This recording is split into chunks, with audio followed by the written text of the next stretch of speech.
Hi. Good afternoon, everyone. My name is Arturo Silva, and I'm the Associate Director of Employer Relations at the University Career Center. I have the privilege to introduce our panelists and UCC staff. From AT&T, we have JoHanna Martinez, AT&T veteran and Diversity Talent Attraction Manager. From Cisco, we have Javier Tirado-Montero, University Manager. From Lennox, we have Lexie Williams, Campus Recruiter. From State Farm, we have Myron Kyser, Talent Brand Specialist. And from Toyota, we have Meyling Lee Ortiz, Managing Counsel. From our UCC staff, we have Alan Knox, our JSON Career Consultant, and he will serve as the panel producer and school subject matter expert. Eric Green, our ECS and NSM Career Consultant, he will serve as the panel registrar and school subject matter expert. And our host for this panel is Betsy Shea. I said it correctly this time. Associate Director of Career Development. And I will now turn it over to Betsy.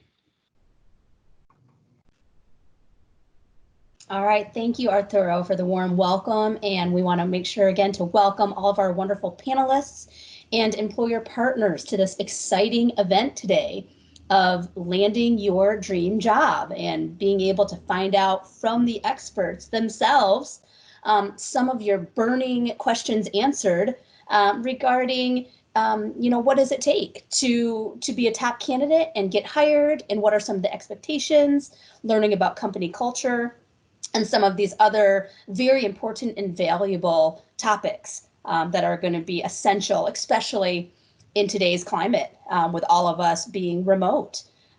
So without further ado, I'm going to go ahead and send some questions over to our panelists, if that's all right, panelists. And what we can do is no particular order. If any of you have an answer and want to chime in, maybe, if you want to put your hand up, so that way visually, knowing that we're all on different screens, can visually see that, someone's going to take on that question. And then if somebody else has an additional answer, please feel free, to also indicate that you would like to share as well. We welcome, all of your feedback and all of your wonderful experiences and knowledge that you're so generous to share today. So with that, I'll start with the first question here, panelists, and it's relatively easy and painless. So the first question I want to put out there actually to you all, and if you all want to answer this, that would be great.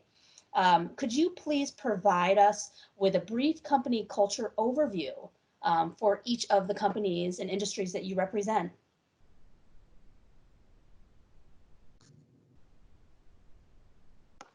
Sure, I'll go first. This is Lexie from Lennox International.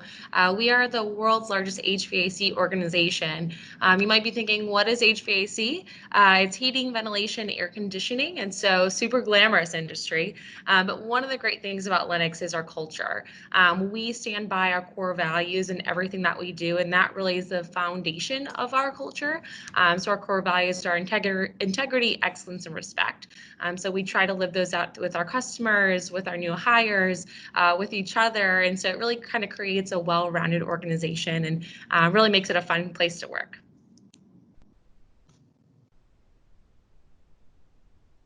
Awesome. I'll go next. Meyling Lee Ortiz. I work at Toyota Motor North America. Our headquarters is here in Plano, Texas. And I would say what's interesting about Toyota is that people often think of us as just a car company, but we are actually a mobility company. And as we look into innovation, we're really looking at ways to provide mobility to our customers beyond just the automobile. Our core values, to echo Lexie, it has two main tenets, and one is respect for people, and the second is continuous improvement. And that really drives our innovation. And our current branding is really about challenging what's possible. And as you may or may not know, I know the Olympics have been pushed away, but as a supporter of a sponsor of the Olympics, it's, challenging the impossible and making everyone possible.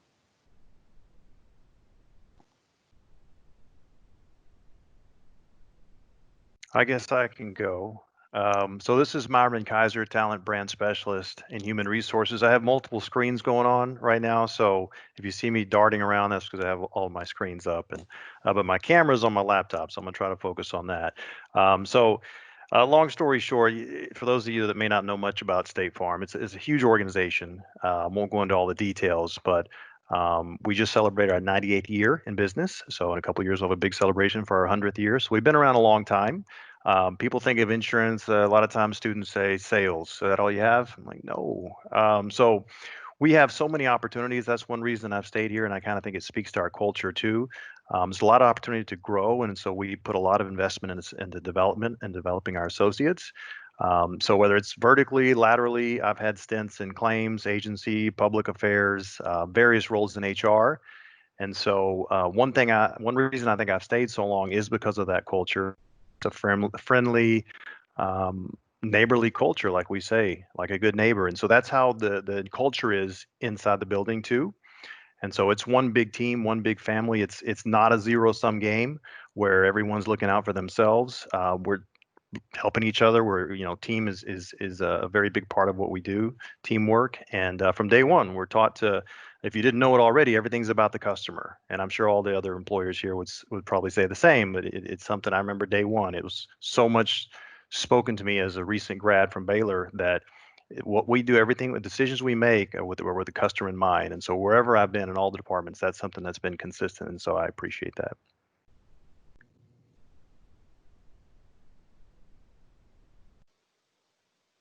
Hi, this is JoHanna Martinez. I'll go ahead and go next. I lead all of our veteran and diversity national hiring strategy for the company here in Dallas, Texas. I am also a UTD alum, so I am on the Veteran Advisory Board there, which is how I know some of the folks on your staff.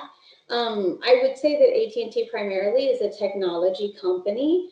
Of course, we have several umbrellas that fall under the AT&T umbrella now with Warner Media and DirecTV. Xander is another part of our business. FirstNet is really, it's a network specifically dedicated to first responders, which is really being tested in the market right now and obviously coming into play more than it ever has been now with COVID. But what I would say about AT&T, I've been there 20 years. It was my first, I would say it's my first real job out of the Marine Corps, and our values are very similar. They're very parallel with the military, with integrity and loyalty and history and tradition and all of those kinds of things. But I feel like, especially now and over the last several years, diversity has really come to the forefront of what just empowers us as employees, as a company, how we drive business, innovation, being really deliberate about wanting to be inclusive and not just have everybody at the table, but have everybody contribute to what makes a great company. So it's certainly where I've been for the last 20 years, so it's home for me. But as we kind of go through this new phase of process, I know that our technology, especially in being able to provide services to our customers so that they can work from home, has really been the focus of what we're doing now. Awesome. And last but not least, Javier Tirado-Montero here at Cisco as University Manager. So I manage the relationship with UTD as well as multiple other schools. Coming up on my 5-year anniversary here at Cisco. First job I took out of undergraduate, started out in sales, marketing, and now in talent acquisition. So for those that are unfamiliar with Cisco, one of the world's largest IT companies, traditionally founded on routing and switching, but we are so much more than that. We are in anything that touches the internet. Just imagine all the information and the data that travels through the network. That is where we have a play, whether that is security, cloud computing, servers, collaboration tools like Cisco WebEx, which we're not using, but similar software we have a play in. And I'll talk a little bit about our culture. I love our Be You With Us culture. And what that necessarily means is bringing your authentic self to work every single day. And we have on every single one of our job descriptions that you'll see, at the bottom, it's a little blurb that says, purple hair, don't care, tattoos, show off your ink. We value the different perspectives and diversity that comes into Cisco as we're trying to now work towards building an inclusive future for all. That's our big push toward now, given the COVID situation, as well as a lot of the civil unrest that's going on. We're doing all that we can to have conversations internally to really promote that diversity and inclusion agenda. But yeah, it's been here for 5 years. Really excited to see where we're going. We're constantly evolving to more of a software company. Hardware still important, but we're now expanding our breadth into many other technologies. So happy to be here today. All right, fantastic. Thank you so much, panelists, for that reintroduction, as well as sharing a little bit more about yourselves and your company. So for the next question, I'd like to ask you, what are the types of skills and experiences are key to succeeding? And if you can maybe give an example of one or two of maybe the most popular positions that you believe folks, are submitting applications for. You could base it off of maybe some of those, knowing that, a lot of you said that there's multiple opportunities with your companies, recruiting, for several, I'm sure, different areas. So maybe narrow it down to your top one or two that you feel like are heavy for recruitment right now, and share what of those one or two roles would be the skills and experiences that are key to succeeding in those positions. So whoever wants to take it away first, and I'm sure there's going to be more that would like to chime in. I'll go ahead and start again. I think there's so many different skill sets that it is great to have, and it depends, of course, on the role. But when you're thinking about an entry-level position and someone coming into an organization brand new, I think for me, communication, collaboration, and creativity are huge. As recruiters, we look to find people who have new ideas, who are excited about really getting their hands dirty into work and to see, what they can build with the resources that we give them. So if you come in and you're hungry and you're humble and excited to work with others, and you're a quick learner, that you understand how to communicate and work with a wide variety of people, and then you have new ideas that you're not afraid to showcase, that for me is, all 5 stars, and I'm like, get on board, let's have you join. So those 3 for me, I think, are something that we look for in a lot of our candidates. Okay, great. Thank you. Anyone else want to share their perspectives, thoughts on this? Yeah, I'll add to that really quickly. Some things to also think about is working in an ambiguous environment, right? I think oftentimes in a university setting, we always know what the right answer is, 2 + 2 = 4, and so on and so forth. And I think for early in career talent, what they often struggle that I see is being comfortable with that ambiguity and not necessarily having the right answer, but the best answer that they can have given the resources. And then how to get to that best answer is all about asking the right questions, being proactive, being able to jump into meetings and network to find the right people to help with any sort of task or project that you're given. So it took me a while to get to that comfort, right? Knowing that I'm doing my best given that the context, right? There's no right answer anymore. It's just about having the best answer with their resources available.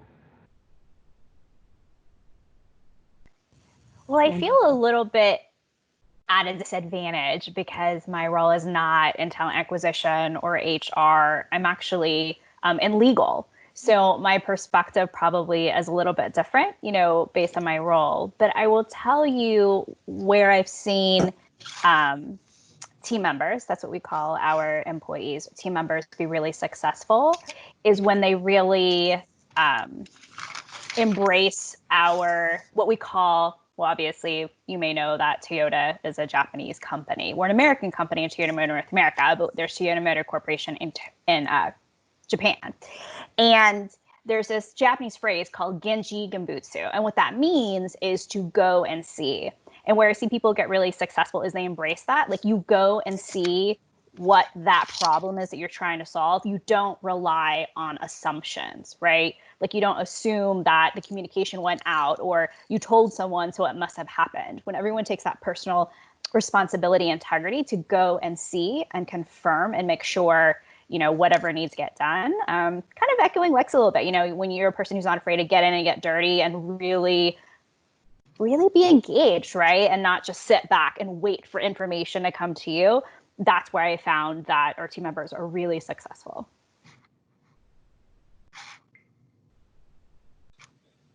I'll jump in here really quick.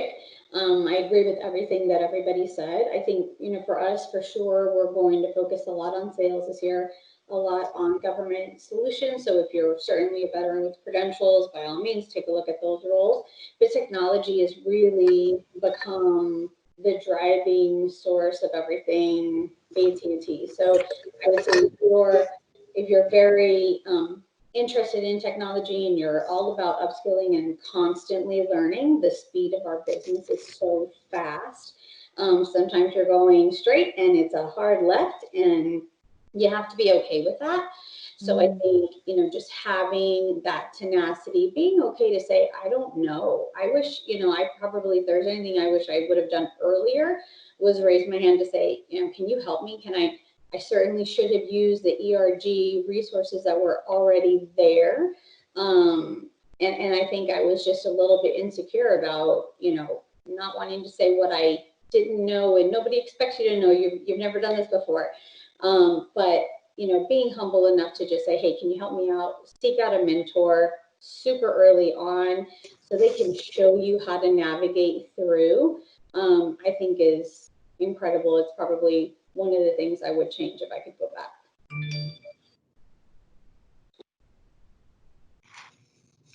I didn't know if you wanted everyone to speak to every question or not. It seems like that may be the case, or at least on this question. So I don't have a lot new to add. I think, the hard skill, soft skill balance is something that we always talk about. And I know schools oftentimes look at that and try to make sure that their students are well-rounded. You can have all the hard skills in the world, but if you're not a good fit, if you don't communicate well, just one of the last positions that I talked to the actual recruiter for said, yeah, I got a lot of candidates that do well on the video because we use video interviews.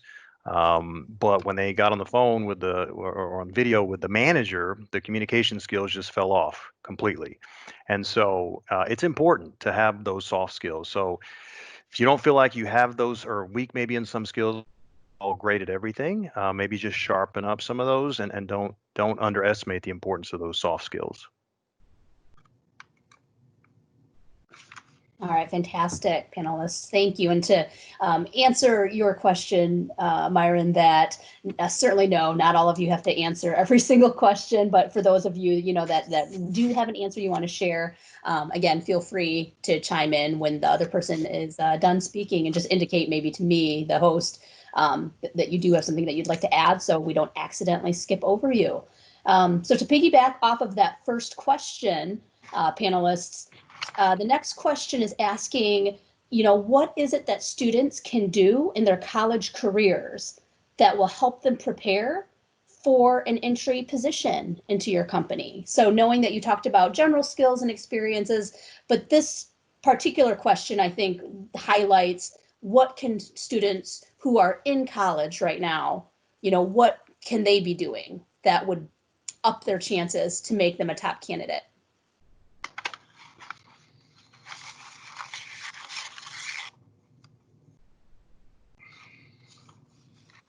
For us, I know that we have a dedicated AT&T college recruiter at UTD, but utilize the resources that are on campus. Try to connect with somebody internally. But before you do that, I lead all of our veteran and diversity hiring strategies. So in many cases, what people that are in my position or, that kind of thing, what we need you to do is be prepared to have a conversation. So if you can, why, right, you're interested in this company and you have an idea of what role, then that makes conversation certainly a lot easier. So we have something to work with. Otherwise, you're asking me, what should I apply for? And we don't know you, so we can't tell you, where you would be successful. Maybe I think you're an extrovert and you're really an introvert. I mean, there's so many different variables that come with that. So I think campus has really great things like this, you know, just kind of tapping into resources that are free, that are there. And that's what, you know, that's what they're there for. So for me, just make sure that you can connect to some person that knows your name, can connect you with somebody in the department you're interested in, and maybe have a conversation. Use LinkedIn. There's tons of mentoring resources out there. And again, we've got so many ERGs that are active in the community. So, you know, it wouldn't be tough to find somebody internal. Okay, great, JoHanna, thank you. Myron, I believe I saw you indicate that you also wanted to add something, so feel free. Yeah, you know, a lot of what she said, totally agree with, all those things. You know, if I'm in school and looking to make myself competitive or looking at opportunities, beyond, you know, keeping my grades up and doing all the things I need to do on campus, and getting plugged into those, you know, whether it's LinkedIn or other social media platforms, you know, on campus, hopefully getting plugged into different networks on campus, right? There's tons of student groups, tons of different areas you can get plugged into. But then too, recognizing that, you know, a lot of times if somebody is in, you know, a software developer, they might think of Cisco, right? They might not think of State Farm. Or if they want sales, they might not think of Cisco. They might think of State Farm, right? So I think recognizing every company has what you're looking for in some way, shape, or form. We all have a public affairs. We all have a legal department. We all have an HR department. We all have a sales department. We all have an IT department. And really, I feel like our company is, we're more like a tech company that sells insurance these days. We're investing so much into our ET, what we call enterprise technology area. So I think recognize it. Don't limit yourself in scope, especially right now if you feel like the job market is tight. Broaden your horizons a little bit and do some research and understand what those companies are working on. Connect with those companies, and read those job descriptions. A lot of times on the job description, these soft skills we're talking about, sometimes they're listed on the job description. So kind of understanding what they're looking for each roles, and then I think she mentioned preparing and prepare it in every step. You know, prepare for that interview, prepare for that face-to-face interview, and do your homework. All right, thank you, Myron. Go ahead, Javier, take it away.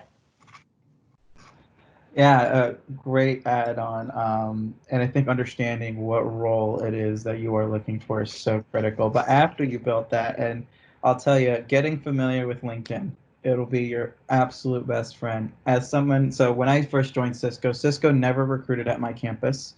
And I looked on LinkedIn and I was searching, you know, to Myron's point, all sorts of things that I was interested in. I was interested in selling at the time. And I'd look up companies, you know, university programs. So like Land O'Lakes university programs, like, you know, Macy's university programs, and just to see what is out there. And LinkedIn was so critical that I was able to find my first opportunity here because they posted a role on LinkedIn and I saw the recruiter's name and I reached out and I said, just coldly, you know, I know you don't recruit in my school, you don't have any events here, but I'd love to be considered. I'd love to spend some time with you. And really taking that, if you're really hungry for that opportunity, take that first bold step, and you never know where it might lead, right? Just cold email led to me being here 5 years later. So, and then the second quick thing I'll add, and this might be jumping into interviewing really quick.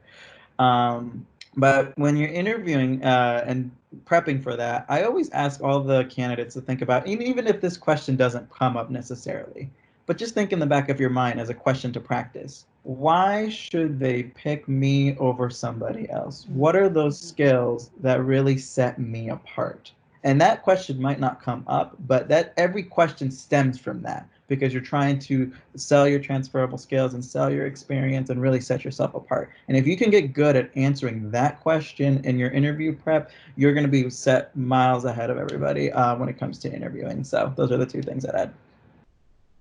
Yeah, Javier, just to jump on that, and I'm sorry, I'm not raising my hand or following the rules at all, but I just, gosh, like what you're saying is so good. It resonates with me. And even though I am in legal and I don't do hiring for the company, I was in private practice for the first 10 years of my life. And I was actually in the hiring committee for law firms, HR, businesses. You still are looking for key things. And what resonates is like there needs to be a certain level of maturity and self-awareness, right?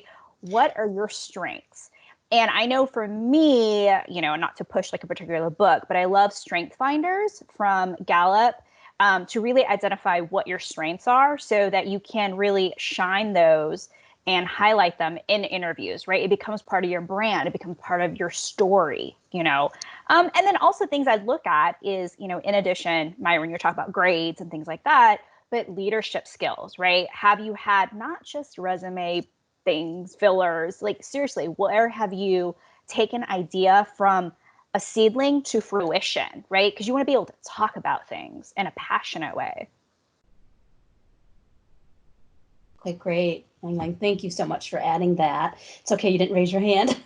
No worries there. And this is Betsy, everyone who might not know, you know, who I am because I don't have my video on because we want to focus on the panelists. But just to add to that sentiment that Meyling so graciously shared with us, that if you are interested in Strengths Quest or Strengths Finder, which is an assessment that's based off of finding out your top strengths and even strengths that may not be in your top lists, you know, how they work with one another and how they compensate for one another and what that looks like and how you can market yourself based off of your strengths and how they correlate to your passions, your interests, and, you know, really what you want to do. And so if you are interested in taking that strengths assessment, UTD does offer that for free for all students. So if you're interested in that, students and grad students and alumni, please connect with the Career Center and we will get you set up with being able to facilitate that assessment. So just wanted to put that plug in, knowing that, you know, our panelists so kindly mentioned that, because I think that that's a huge sell to be able to share your strengths and get to know yourself better in those regards. It's so true. I took that test like 9 years ago, and it's never been more relevant today. So right?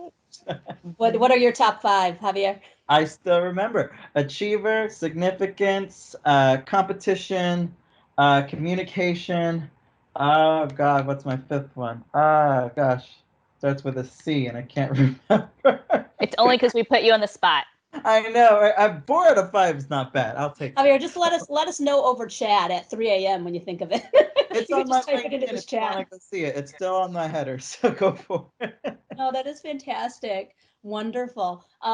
So let's see here. And unless Lexie wanted to add something else, I can go ahead with the next question. Nope, she looks like she's good. So with that, next question, panelists, is wanting to hear from you all. I think this one could really have some relevance, especially now in this climate. What are some of your suggestions for virtual networking during this quarantine period?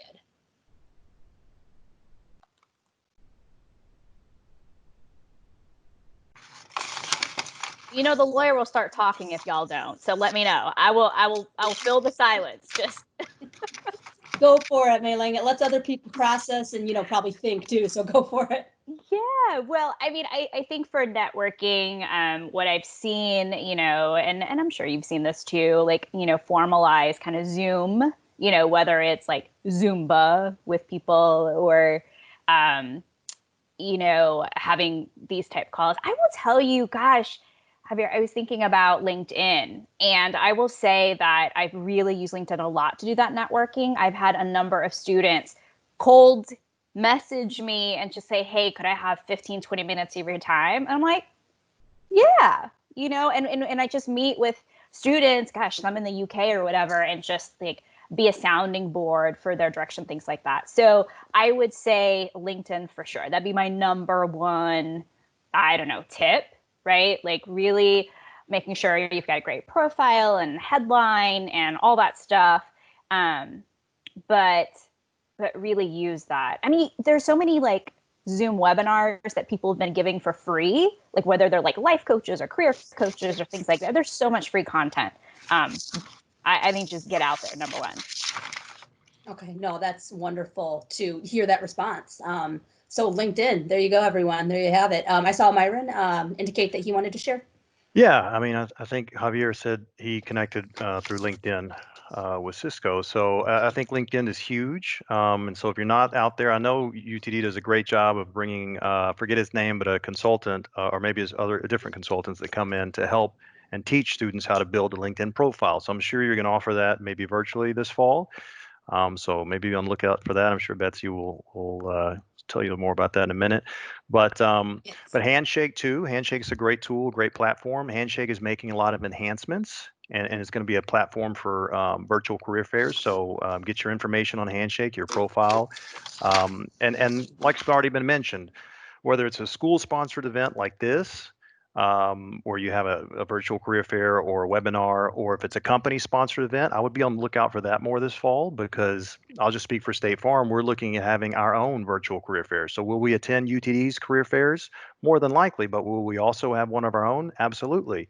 So if you're interested in different companies, I would try to get connected, follow those companies maybe on LinkedIn, connect with some recruiters, and find out what plans they have, because if they're going to put on a coffee chat or a career fair or something like that, you want to attend those with those individual companies. But then two industry events. There's a group called Gamma Iota Sigma, that's for students interested in careers in the insurance and financial services industry. And so I was on a roundtable call, and so they're going to have a lot of webinars and different events in their own career fair for folks in this, students interested in that kind of industry. So look for industry events, look for your school's events, look for company events, and try to attend and network as much as you can.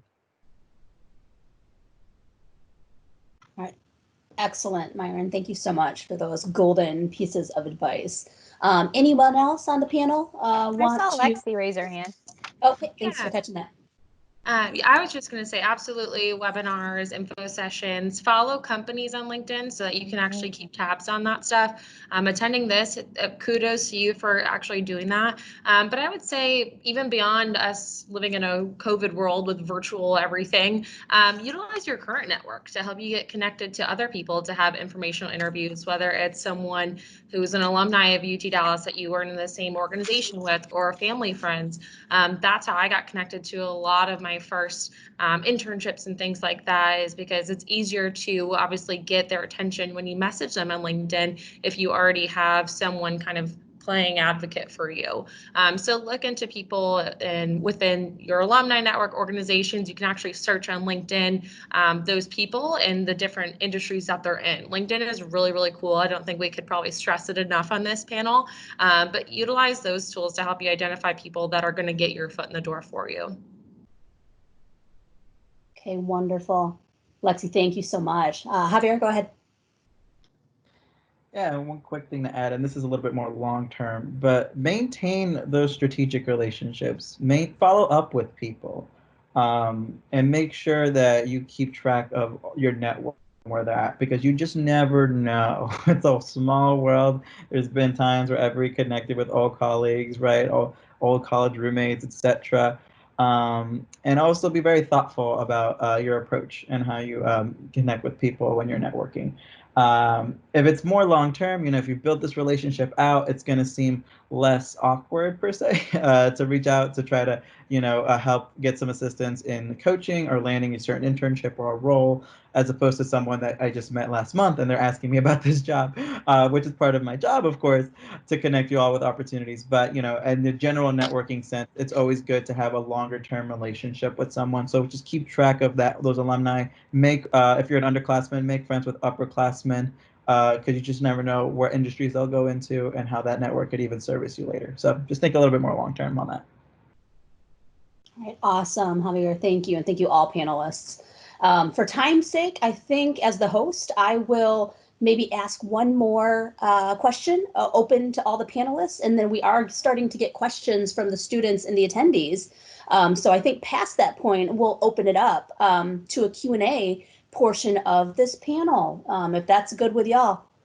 And I see head nods, so that's a good sign. All right, so then the final question for the panelists of the pre-made questions, can you please share what changes your company has made due to this COVID-19 pandemic that we are in? What are the changes that your company has made or is making due to the pandemic situation?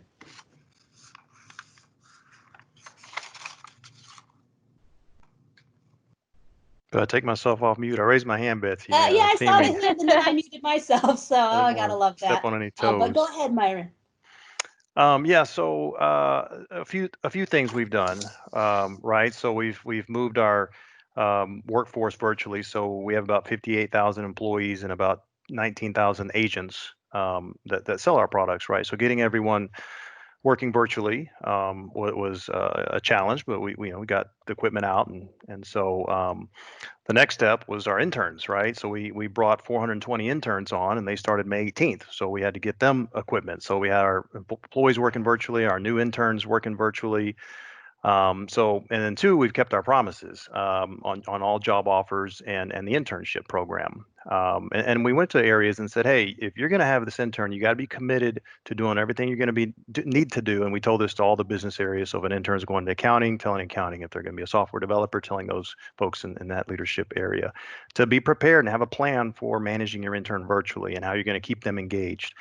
And then just using these different platforms like WebEx, Zoom, Microsoft Teams, all these other platforms we're using, and we've used all of them. And then last big thing I can think of is a good neighbor relief program that we've done where we give $2 billion dividend for all state farm policyholders. And then we have rate reduction for customers. So trying to find ways to help customers, work through the challenges of COVID. All right, thanks so much, Myron. I wanted to say I saw JoHanna's hand. Yeah, I put it up and I didn't realize it, but that's fine. I think everyone knows, especially when COVID first hit, AT&T was really out there, pretty quickly to say no one's, mobile devices would be shut off during COVID. Sort of figure all that stuff out when, when things get back to whatever kind of normal is now normal. So that was there. And then, like I said, FirstNet being our that network that is completely dedicated to first responders. Lots of new deals like coming out, making sure that our first responders, nurses, teachers, all of that have the ability to jump on. So there was a lot of promotional stuff going on, free phones, all, that stuff.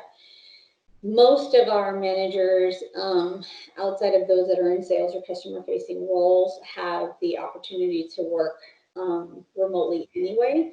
So we can, essentially, this is part of our brand is, being able to do whatever you want, from anywhere.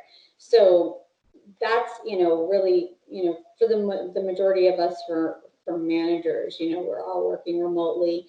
They're trying now, there's all kinds of transformation teams really trying to figure out what come back to work looks like so that we can come back to work safely. And then of course our retail, retail being hit all over the country. So I think it's really just going to be a matter of, there's tons of reorg going around. But again, now this will bring opportunity for transformation, innovation, because our pre-COVID life is just this is going to change everything going forward. So.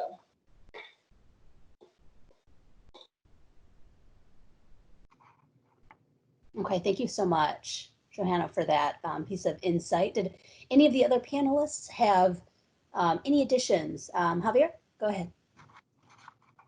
Yeah, first and foremost, when COVID happened and we saw the severity of the pandemic, Cisco as a company pledged $500 million to research to fighting COVID, which I was really ecstatic to see us taking more action again to help with relief efforts. As far as from the intern perspective, I'm so proud of our company for not rescinding any intern offer, any co-op offer, any full-time offer. We have honored all of our commitments and honored them fairly, and virtualizing all of our internship programs and our orientations and onboarding for full-time early in career employees. We have provided a lot of training and support, because I know that is an area of for a lot of students is, am I going to get the proper training going into a fully virtual internship? And so we've developed mentor circles. The university team has also taken upon ourselves to mentor some of these students, and then continuing to build more engagements like these, right, where we can bring people together to just socialize and remember to have fun and not feel isolated. I think that's the biggest feeling that we're all having right now. And how do we bring everyone together? This Friday, we're actually hosting an Interns Got talent show, which I'm a judge, which I'm thrilled by. But learning to keep having fun and staying connected and staying supported, because I can only imagine, when you're starting out in a new company, you might feel overwhelmed. And so let alone now doing it completely isolated with nobody else to lean on. So we want to make sure we're there for everybody. and making you feel as though you're still part of a community at the end of this. Because we've always been in the business of virtualizing a lot of things. We're working from home is very just comes easy to us, naturally to us. So just up-leveling that to completely virtual wasn't too far of a stretch for us, but it is something that we're thinking about from the intern perspective and providing as much support as needed there. All right, thanks so much. Any additional comments from any of our esteemed panelists? All right, well, if you think of anything, please let us know. So with that, we are looking at, a little over 15 minutes left in our virtual panel session today. So I'm going to turn it over a little bit to Alan, our producer, who is also fielding the attendees and students' questions. So Alan, if you can go ahead and read us the first student question, and those who are attending, now would be a great time if you did have additional questions that did not get answered already during this panel, or just additional questions that you would really like to know about and hear the experts what their answers are for those. Go ahead and type those into the chat, and we will answer as many as time allows. So with that, Alan, if you can let us know that first attendee question. Yes, Betsy. Okay, so I have a question here. How does the automatic tracking system help you find candidates in your recruiting process?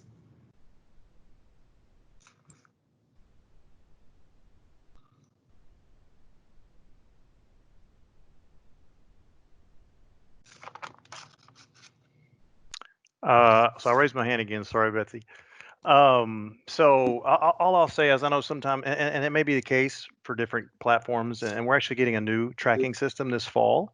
I can tell you the one we use today and have been using, because I think sometimes students are worried, okay, how do I beat the algorithms? How do I get my information looked at? And so we don't have those tools in place. So a human like myself will look at all the applications and determine if you're a good fit.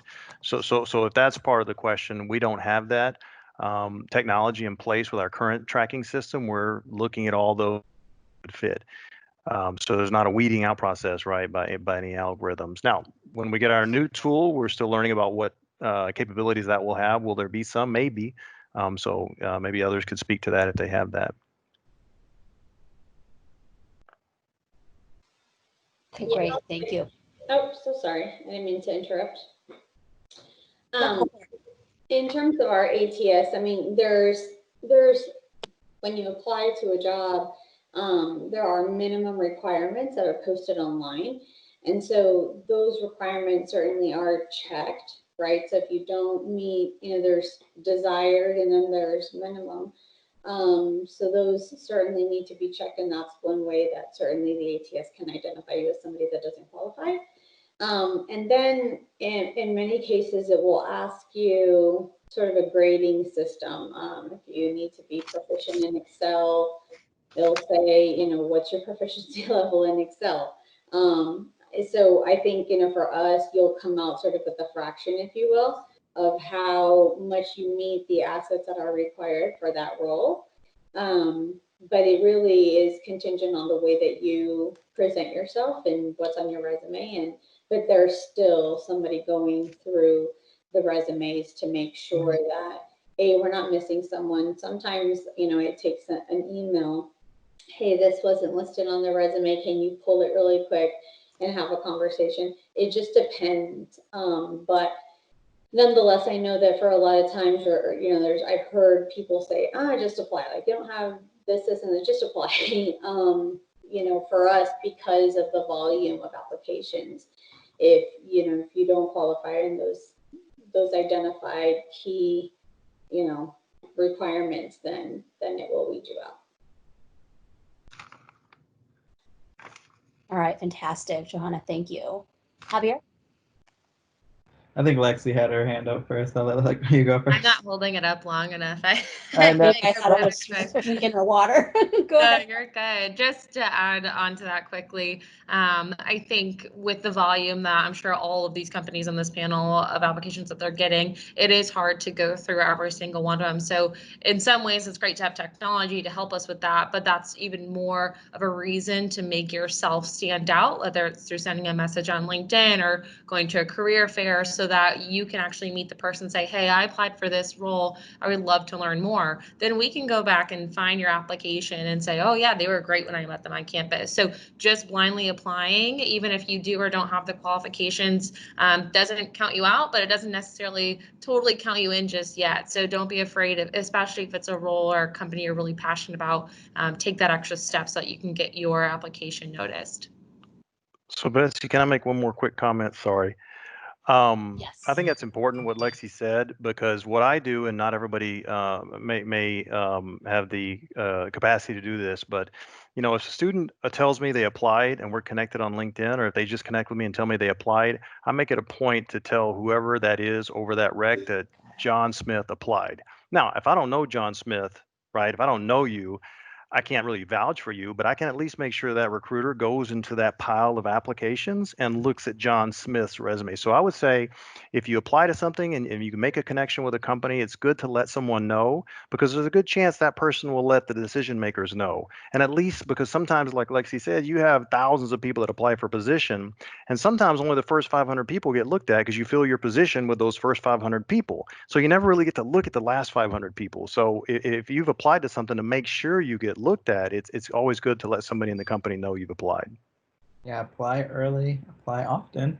Yeah. And I'd also add to in our ATS, we are able, once you create a talent profile, and it could vary from each ATS, but when you start attending events, right, it will log that information. So sometimes for me, when I am looking for great candidates, I'll go to, oh, did they attend this event or this career fair, or whatever. And the landscape's going to change, of course, with virtual.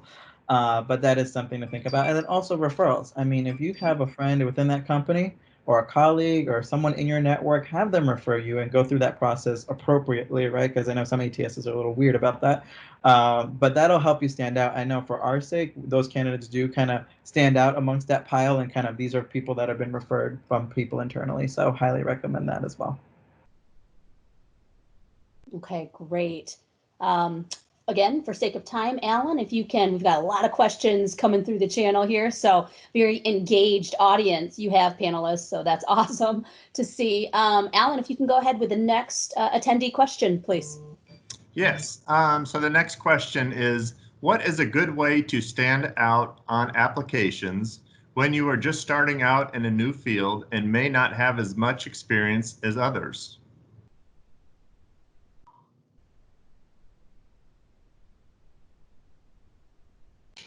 Whoever wants to go first. Yeah, I feel like it was a tie here. So We need like buzzers. I think buzzers. yeah, we do. We should look at the voice buzzer. But I think he's letting you take it, Javier.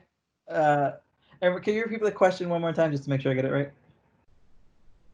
I'll take it then. I'm just kidding. Yeah, go ahead and repeat it for both of us. Just kidding. Okay, I'll repeat it. So what is a good way to stand out on applications when you are just starting out in a new field and you may not have as much experience as other people do?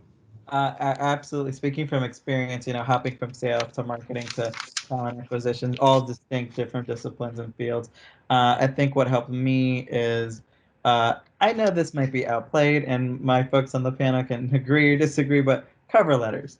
I mean, I think that is where the intent of a cover letter is, to explain your background and why you're trying to make that transition happen, and explain some of those transferable skills.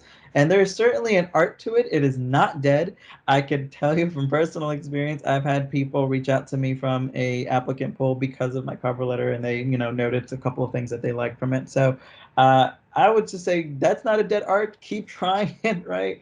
I think in the university space, when you have such high volume, it might not be as used, just because there's so many folks that we're trying to get through, which in that case, I would turn that cover letter and try to do it, turn it into an email that you send to a recruiter or into a hiring manager or someone of interest, right? So they can at least read your story.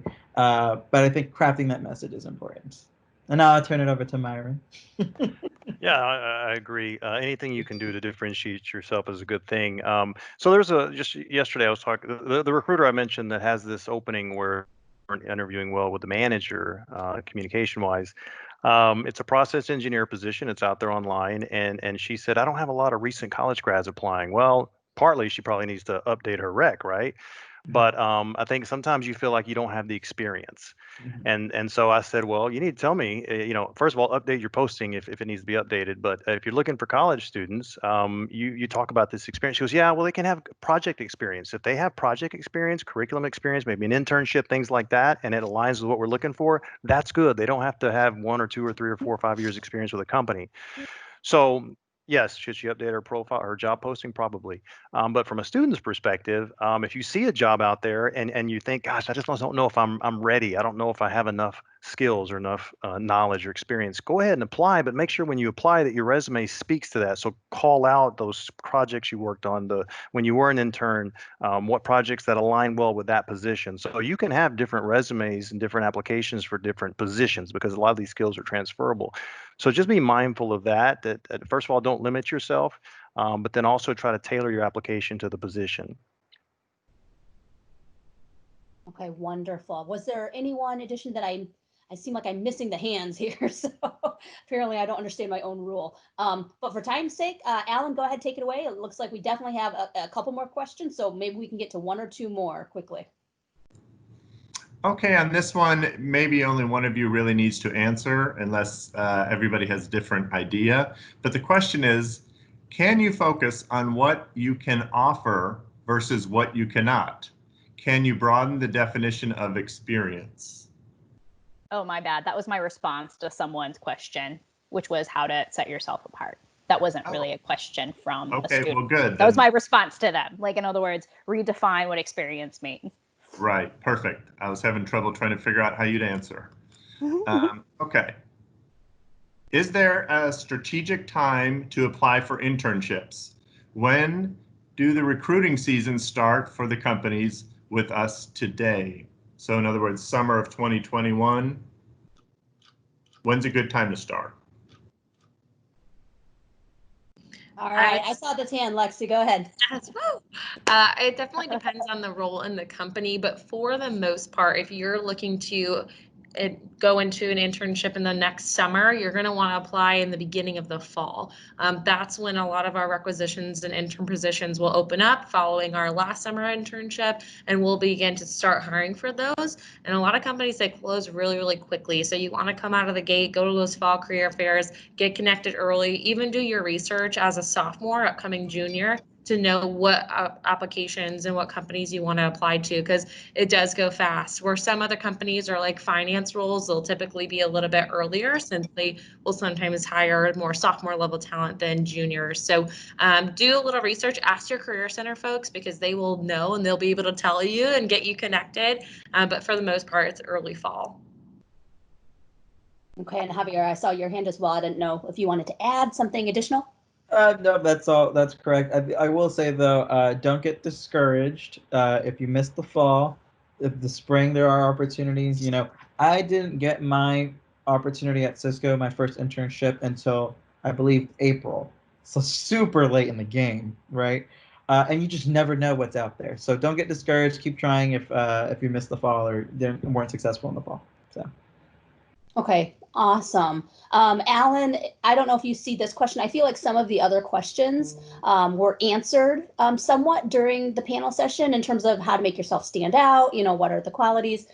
So if you don't mind, Alan, to jump ahead, I can read the next one that I think could be really important. If you're fine with that, Alan, I don't want to be repetitive. So yeah, go ahead. The one that I'm seeing, panelists, that I think is really important, how will the hiring process for full-time job opportunities for May 2021 be impacted for international students considering the COVID situation? So I'll ask it one more time. How will the hiring process for full-time job opportunities for May 2021 be impacted for international students considering the COVID situation? Excellent question.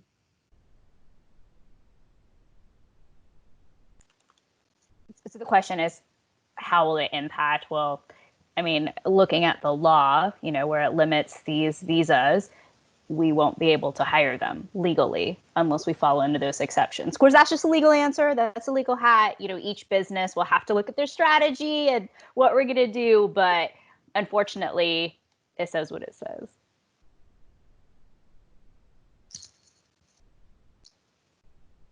Any additional pieces of advice on this topic? I know that sounded so negative. Somebody make it positive. I feel We've got to do the positivity standard. it's like, there goes legal again, raining on the parade. This was great. You can work on this, but this was great too. So yeah, any other thoughts on this? Otherwise, we can move on to, I think, one of the most important questions. Did anyone else have anything else? Then I did see here on our questions, Alan, I'm not trying to take your job away from you, but I just want to be really cognizant of time. So I do see here that some students are asking how they can, what's the best way to connect with each of the panelists post this panel. And someone's asking, can we add you on LinkedIn for further communication? So just really, taking your advice of networking, panelists. So if you want to quickly answer, what's the best way that you would like the attendees of this event or UTD students in general to connect with you and, bridge that communication? LinkedIn, for sure. All are welcome. Happy to add people on LinkedIn. Also, a shameless plug. I'll be doing a TED Talk on We Are Cisco tomorrow at noon. If anybody would like to listen, I'll be sharing my personal story as it relates to Pride Month and being LGBT at Cisco. So yeah, I'll add me on LinkedIn. Watch that tomorrow at noon. And yeah, happy to connect with y'all. Co-sign. All right, so it sounds like LinkedIn is it. All right, well, we are nearing the end of time. It looks like the panelists are all chiming in. The attendees are all chiming in, saying that this was an awesome session. And Myron's doing a plug for Javier. So it sounds like they've made up and become friends, saying for folks to go to your event. So yes, wonderful panel today. Thank you so much, our industry partners, for taking your time during this, very uncertain situation, and really being able to be a support and a connector, for UTD with our students. I just think it's essential. We've had a very high turnout. I want to say at one point there was close to 30 of us on the call, which is fantastic, knowing that, we're still pretty new, this whole remote gig. So do we have your blessing that any students that do want to communicate with you further, have additional questions, they can reach out to you via LinkedIn, it sounds like? Absolutely. We do have a recording of this event for those that were not able to make this, and they can see the wonderful pieces of advice that were shared today. So thank you so much again, all of our esteemed, wonderful, and very intelligent panelists for joining us today. We really appreciate your very relevant and very thoughtful pieces of advice so that our students can succeed. So with that, I'll let us all head out of this session and in today. Everyone have a wonderful rest of your day. And we will definitely be in touch with each of you because we appreciate your time and everything you do so much. So thank you all. And thanks for moderating. Y'all Having take us. care. Of course. Bye, everyone. Bye. Bye. Bye. Goodbye.